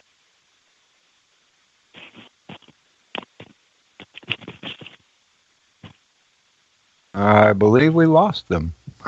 I'm here now. Sorry, guys. Couldn't hear you for a second. Can you hear? You there? Yeah, I am. I'm not sure. Okay. Sasha and Jen. Yeah. I think they're trying to get back. All right. Man, it was just getting good, too. They're all the way there in Hawaii, you know? Yeah. It's showing them still here. Interesting. Maybe we've been silenced by the men in black. Probably funny. Satellite glitch. I make that corny joke every time I'm on an interview with someone and they get kicked off. You got to make the joke. I mean, you can't resist. Oh, we've had our share of being messed with. Believe me, they just fell off, so they probably lost their internet for a second. Yeah. So, how long have you been interested in the UFO phenomena? You mean on a serious level, or yes, just not? I'm mildly serious. Because I mean, since I was a little kid, I've really wanted to shake hands with an alien. I mean, haven't we all? But I started taking it really seriously about a decade ago, I would say. I don't even know what turned me on to it. I think I found some video on YouTube of someone talking about the involvement in something, and then it just blew up from there. But now I'm at a point where I'm just so used to this stuff that there's just no doubt in my mind that there's something to it, whether it's really extraterrestrial or if it's the government trying to make you think they're extraterrestrials. Either way, it's interesting. One of those has to be true. There are too many stories. There's too much recorded documentation of something extraordinary going on. Either it's really aliens or they want you to think that there's aliens. And either one is worth exploring. Either question. Important if there is aliens is a very thought-provoking and spiritual type deal, but it's also, if there isn't any, would be also just as exactly strange, you know. We're back. Yeah. Hey guys. So the alien, not alien. Yeah, we got booted here. They didn't want me talking. I know. You guys were letting us back on. But what were you? Yeah. So is all this artificial? Are there aliens? Are there not aliens? I can't even prove that I'm real. I mean, if you think about it, right? There you go. I'll be just one person. Good point. We all could be God, just talking to these aspects of ourselves. And I've looked at Great this. point. Let's just imagine that the Betty and Barney Hill story started the aliens happening, come from the other end. Was when we have a thought that comes into form and then we all start buying into it, do we make that real? So, the Jesus story came out, and then now everybody believes in Jesus, and then Muhammad, and everybody believes in.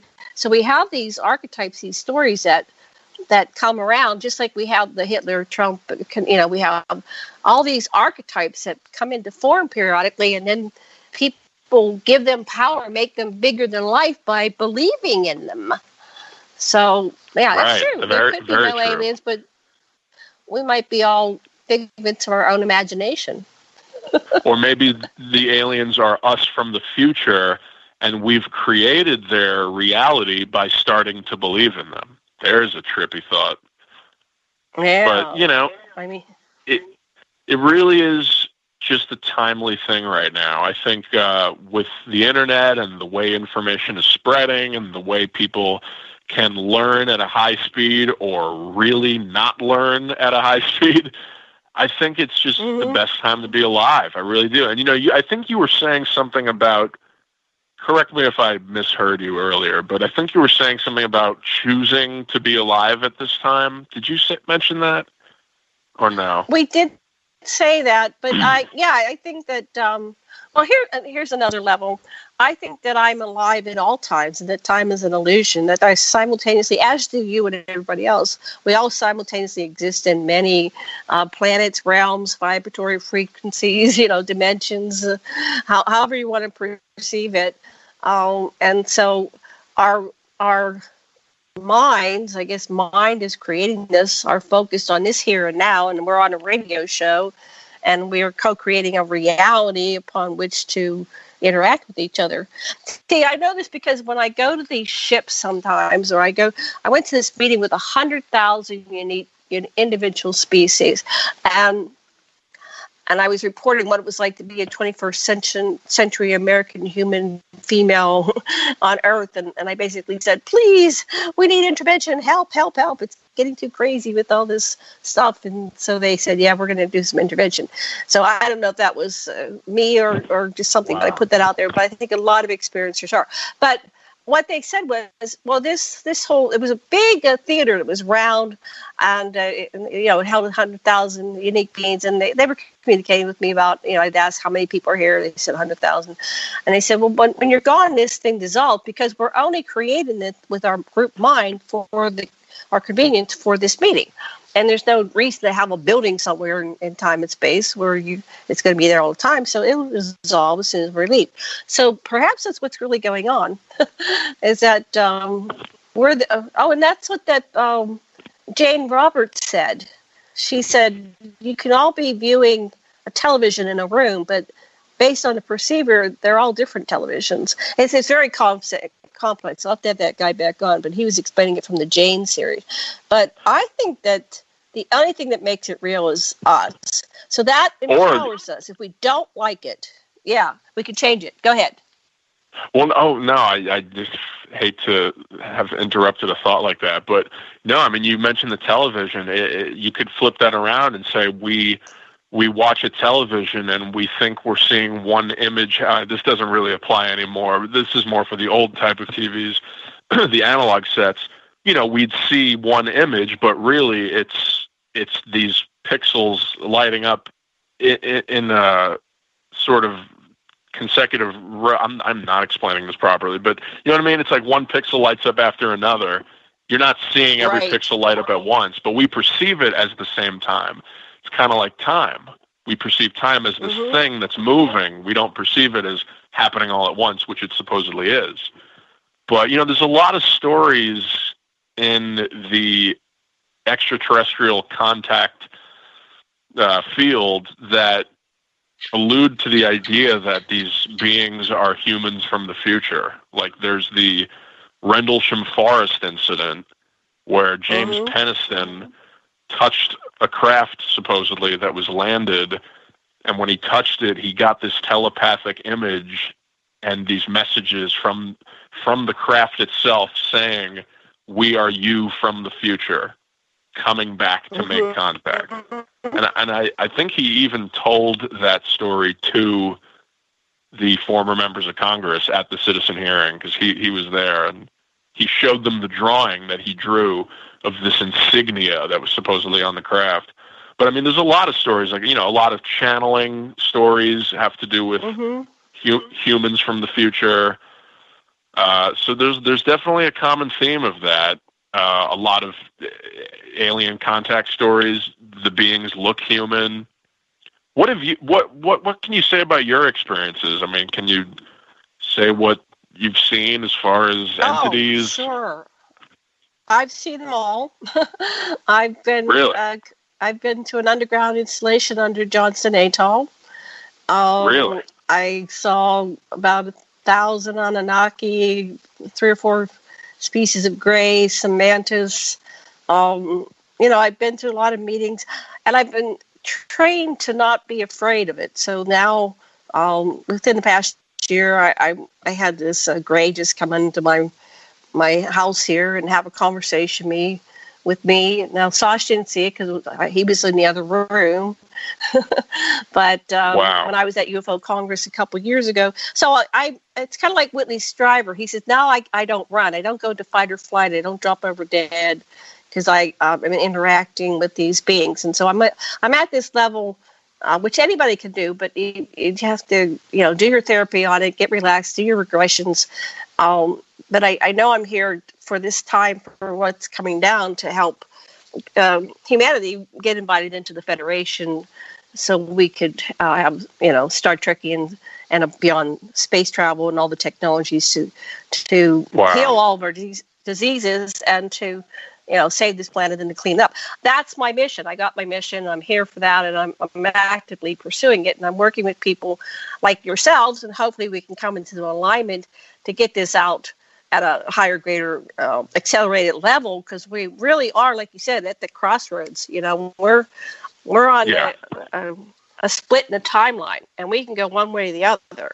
So that's what I'm working on. So I have a lot of different, starting from when I was a child. I came in here. I remember standing up and saying, "Oh, damn, I'm here again." I've been here before. A lot of the, not a lot, but some of the experiential contactees, do come in. I'm a volunteer, I guess, and that's like Dolores Cannon's. But I'm kind of like, she's talking about the first wave, second wave. I'm back from 54, so I came in here, to do this job, whatever it is. So they had to shut me down because I was scaring my mother. I was talking like an adult at a very young age, and I remember levitating when I was home alone with her, and I scared the shit out of her. So they did an intervention. Really? And they said, you're doing too much. You're scaring this woman, and she, driving her crazy. So yeah, they babbled my language because I was talking at too high of a rate. And I've interviewed people, and there's some others that are like that. And so then everything was just coming out baby talk. So I was like, okay. But, they wanted to get killed because, and I'm not the only one. I get embarrassed saying all this stuff because I'm not bragging. I'm just like, there's a lot of us in here, and we're aware of this stuff, and it's ongoing. It doesn't stop. I have this wonderful husband, and I say, honey, you gotta listen to where I was last night and the information, and then I get these downloads because we're really at when I was a kid, there was a song called "You Don't Believe or On the Eve of Destruction." Yeah. So it's like we really are there, and we've got to wake up and it's shit or get off the pot time and do something different because this isn't working. The definition of insanity is doing the same things over and over. Okay, are we in danger of dropping? Okay. We have about 12, 13 minutes.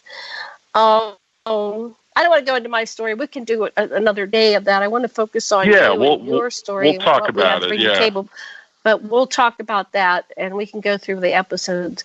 And then Dr. Lessin, you came in with the mission.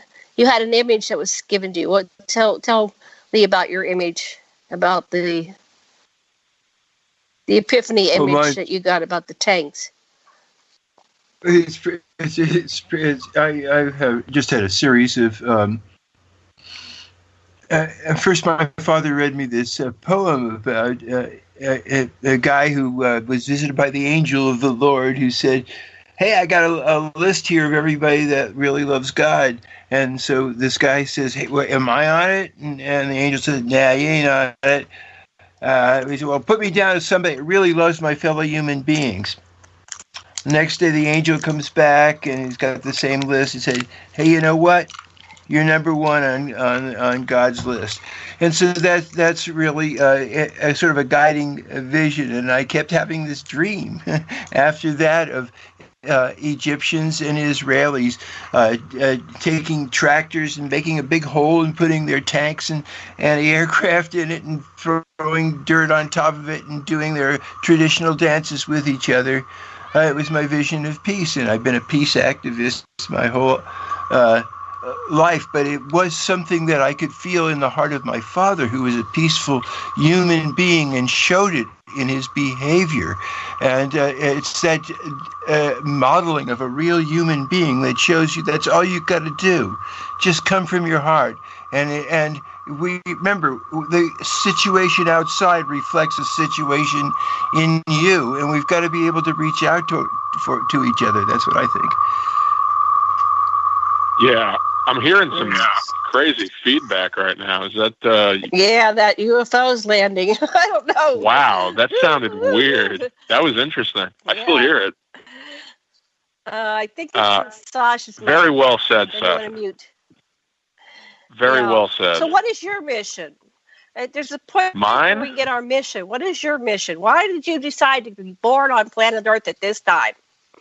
Yes. I really wish I could answer that. I wish I could ask my higher self that. Did I choose to be born here or not? I don't know. But all I know is I really genuinely meant when I said that I'm happy to be alive right now. I mean, I really think this is one of, if not the most interesting time in human history. So I'm just glad to be around for it. I mean, as far as my mission, I definitely have a big mouth. I love to yap. So maybe I'm supposed to communicate to people things that they wouldn't normally learn, like the fact that there's ETs out there. Maybe. I'm not saying that I really do think that's my mission. I'm just saying I am into it. It's a topic I feel passionate about, at least enough to make these films. So why not just go with it? I really do believe there's something important to it. And I also believe that it's really joyful to learn about this stuff. I mean, there's a little bit of escapism there. I mean, it's this really extraordinary material that's way more interesting than real life. So, yeah, we all want it to be real. But what if it actually is? That means real life is a lot more interesting than you thought it was. And frankly, that's for me, that's like enough to never be depressed again. I mean, and I've seen I've seen extraordinary things. I mean, I've never been abducted. I've never had anything crazy like that. But I've seen UFOs and I've seen ghosts and stuff. And once you really take in the fact that we don't know everything there is to know, I think life just gets so much more enjoyable. And the universe just is brimming with discovery still.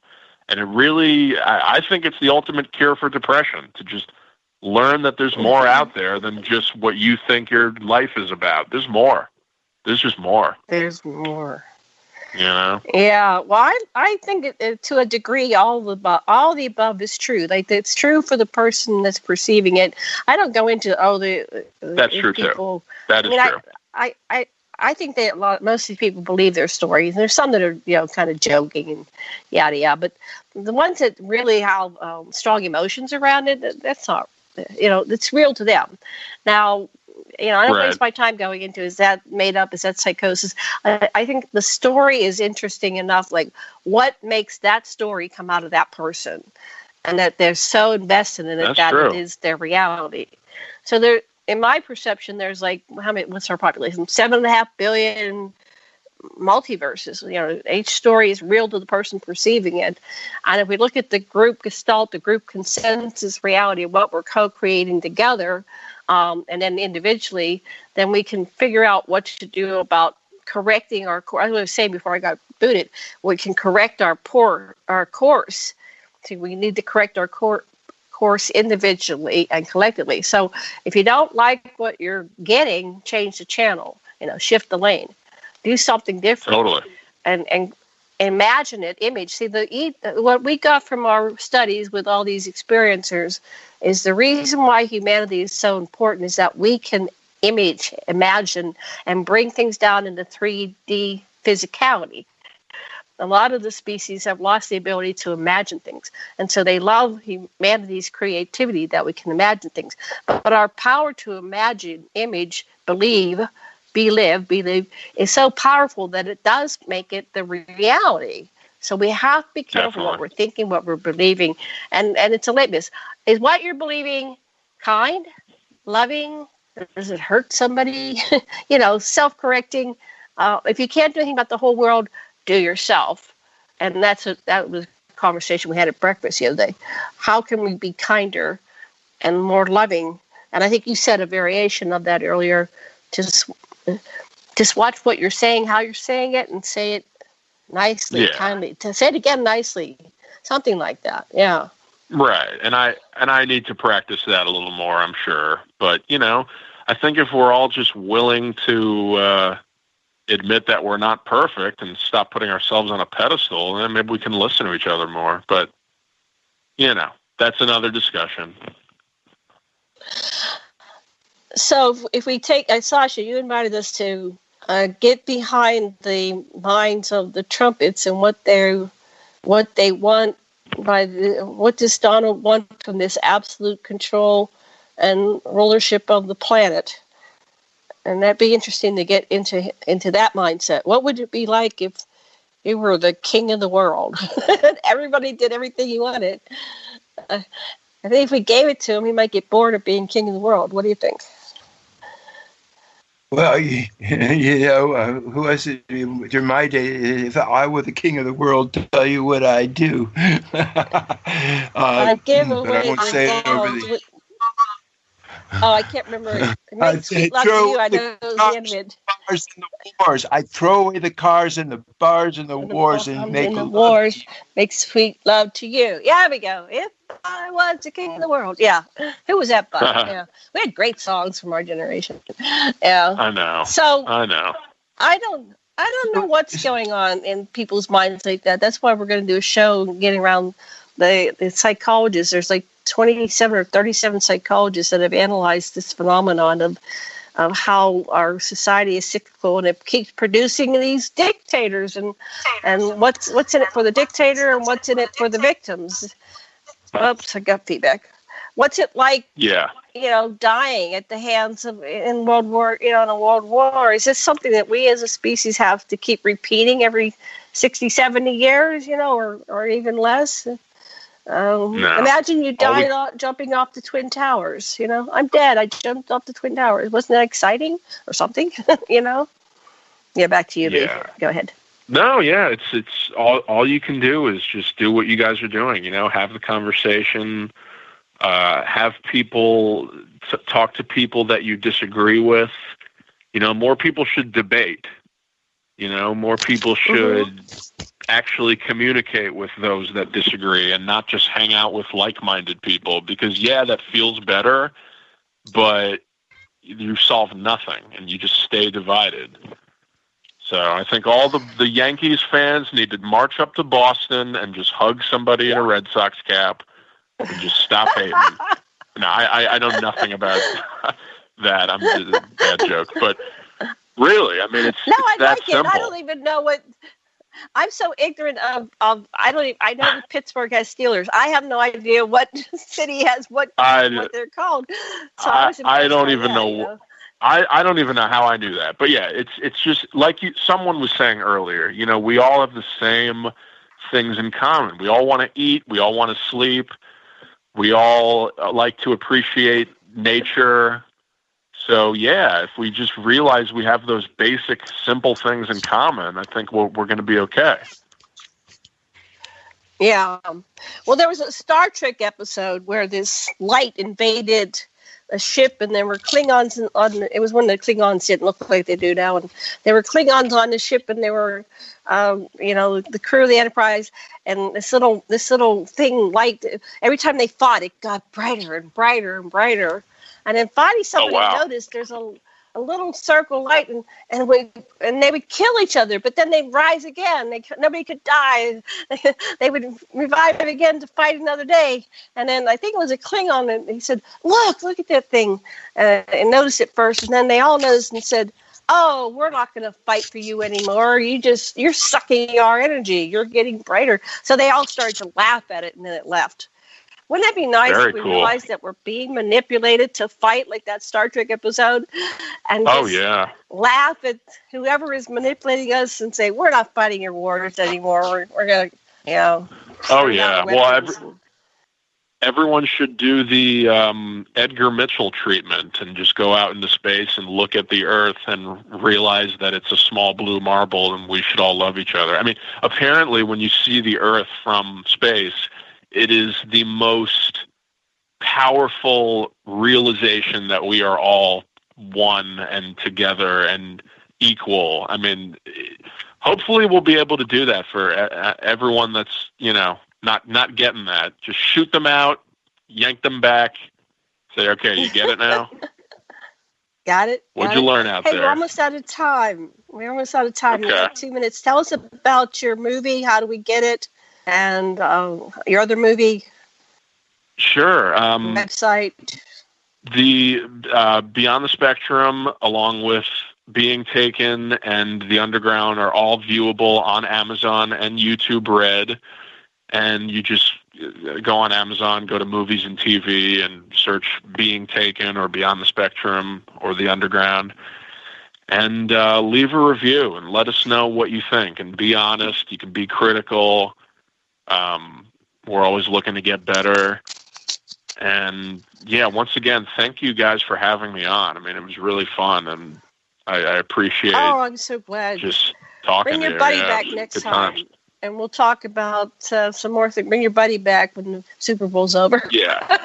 He can talk more about Bigfoot. I didn't work so much on that one. He's the Bigfoot expert, which I also am down with. I just didn't do enough work on that film to really take a lot of credit for it. But, I mean, we're just nerds for this stuff. So enjoy the films. Yeah. Thank you for coming on, Lee. Thank you. Blessings, everybody. Aloha. All right, guys. Bye.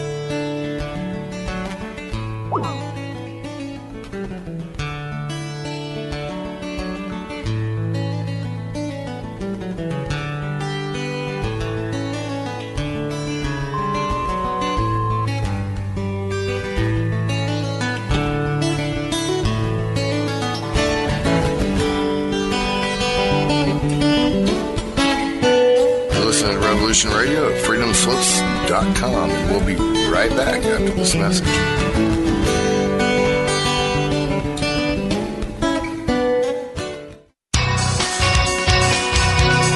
Thank you for listening to Revolution Radio at freedomslips.com. Any commercial advertising you may hear in this program is of the sole discretion and benefit of the host of whose program you are listening to. Revolution Radio does not endorse any commercial products, nor does it accept monetary compensation for on-air advertising of commercial products, nor will it ever. We are and shall remain 100% listener supported. Any product advertising on this program are considered used at higher risk, and Revolution Radio shall not be held liable for any claims or damages received from any product advertised within this program. Revolution Radio, where information never sleeps.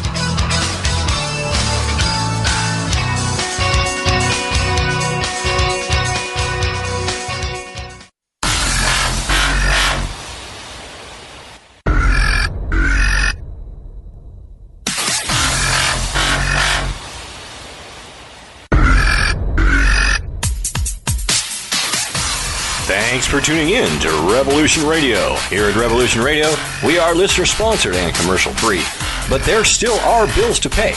In order to raise some needed funds to cover the cost, our station is offering a silver special.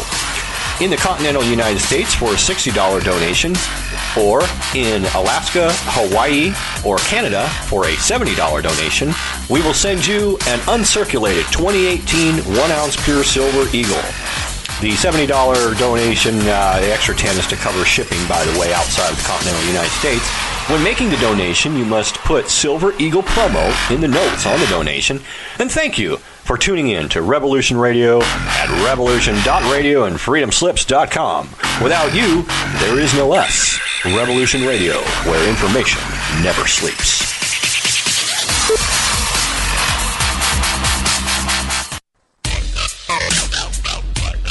Take a look around, kid. What do you see? Homes being foreclosed. People working 2-3 jobs just to put food on the table and still drowning in debt. Don't get me wrong. This country was founded on great ideals and principles. They've all been ruined by the banks. Open your eyes to the banks that are robbing you. You know who my favorite president was? Who? Thomas Jefferson. Because he saw all of this coming and tried to stop it. He fought the banks. JFK too, and they killed him for it. The banking institution is more dangerous than an army, he said. He also said that every generation needs a revolution, Jimmy. The American dream is just that. Just a dream. War is a continuation of politics, only by other means. Politics is a continuation of economics by other means. This is our bank.